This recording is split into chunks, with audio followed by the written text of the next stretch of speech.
মুসলিম বন্ধু দুনিয়া ত্যাগ করেছে আর হিন্দু বন্ধু পাশে দাঁড়িয়ে তার জানাজার নামাজটি দেখছিল। চোখ থেকে অজস্রই অশ্রু ঝরে যাচ্ছে, কিন্তু সেই জানাজার নামাজের মধ্যে অংশগ্রহণ করতে পারেনি সেই হিন্দু বন্ধুটি, কারণ তার ধর্মের মধ্যে জানাজার নামাজ পড়া যাবে না, এরকম কোনো নিয়ম নেই। আজ হয়তোবা সেই নিয়মের কাঠগড়ায় দাঁড়িয়েই বন্ধুর জানাজায় অংশগ্রহণ করতে পারেনি, কিন্তু আবেগ ঘন সেই মুহূর্তটি ক্যামেরা বন্দী হয়েছে। আমরা গতকাল যে দৃশ্যটি দেখেছি, এটা দেখার পর যেন আরো একবার মনে পড়ে যায়, বন্ধুত্ব কখনো ধর্ম দিয়ে হয় না, বন্ধুত্ব কখনো জাত মানে না, বন্ধু বন্ধুই হয়। ছোটবেলা থেকে একসাথে বড় হয়েছে, সুখ দুঃখ যেন ভাগাভাগি করে নিয়েছিল, একত্রে মাঠে গিয়ে কত সময় খেলাধুলা করেছে, কিন্তু ধীরে ধীরে যে তাদের বয়সটা বেড়ে গিয়েছে সেটা তারা কল্পনাও করেনি। সেই স্মৃতিগুলো ভুলতেই পারছে না এই হিন্দু বন্ধুটি, তাই দূর থেকে দাঁড়িয়ে জানাজার নামাজটি দেখছিল। এই দৃশ্যটি প্রত্যেকটি মানুষের হৃদয় ছুঁয়ে দিয়েছে। আপনাদের সবার কাছে অনুরোধ, ভিডিওটি শেয়ার করেন যাতে করে মানুষ এইটা বুঝতে পারে, বন্ধু কখনো হিন্দু দিয়ে হয় না, মুসলিম দিয়ে হয় না, বৌদ্ধ দিয়ে হয় না, খ্রিস্টান দিয়ে হয় না,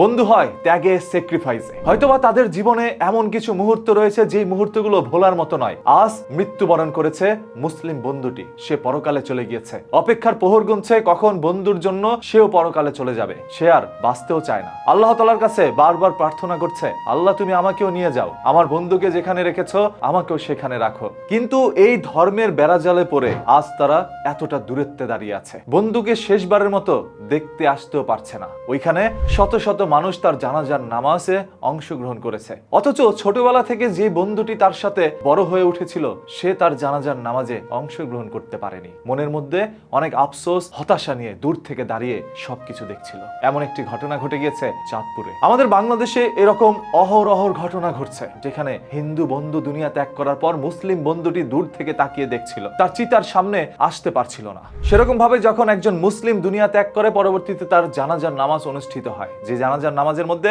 বিধর্মীরা অংশগ্রহণ করে না। আপনি চাইলে অংশগ্রহণ করে তার জন্য দোয়া করতেই পারেন, দোয়া করা তো আর নাজায়েজ না, এটা জায়েজ। পৃথিবীর যেই দুনিয়া ত্যাগ করুক না কেন আপনি তার জন্য দোয়া করতে পারেন, যদিও হাদিসের মধ্যে এটা রয়েছে মুসলিম ছাড়া হিন্দুদের জন্য বা অন্য বিধর্মীদের জন্য আপনি দোয়া করতে পারবেন না। শুধুমাত্র একজন মুসলমান দুনিয়া ত্যাগ করার পর আপনি তার জন্য দোয়া করতে পারবেন যাতে করে আল্লাহ তাআলা তাকে জান্নাত নসিব করেন। সেরকম ভাবে হয়তো অন্যান্য ধর্মের মধ্যে এরকম নিষেধাজ্ঞা রয়েছে। সর্বশেষ এই দৃশ্যটি আপনাদের কাছে দেখে কি মনে হচ্ছে? দূর থেকে দাঁড়িয়ে সেই হিন্দু বন্ধুটি তাকিয়ে রয়েছিল তার মুসলিম বন্ধুর দিকে, যে খাটিয়ায় শুয়ে রয়েছে। আর কোনোদিন উঠে দাঁড়িয়ে বলতে পারবো না, বন্ধু চল একটু ঘুরে আসি। হয়তোবা এই কথা ভেবেই চোখ থেকে অশ্রু ঝরাচ্ছিল সেই হিন্দু বন্ধুটি। এটা আমাদের অন্তর ছুঁয়ে দিয়েছে, তাই এই ভিডিওটি আমাদের স্মৃতির পাতায় রেখে দিলাম। সেরকম ভাবে আপনি শেয়ার করে আপনার টাইমলাইনে রেখে দিতে পারেন। আর প্রতিদিনের এই ধরনের ঘটনা, দুর্ঘটনা, লুকোনো সত্য জানতে পেজটাকে এখনই ফলো করে রাখেন।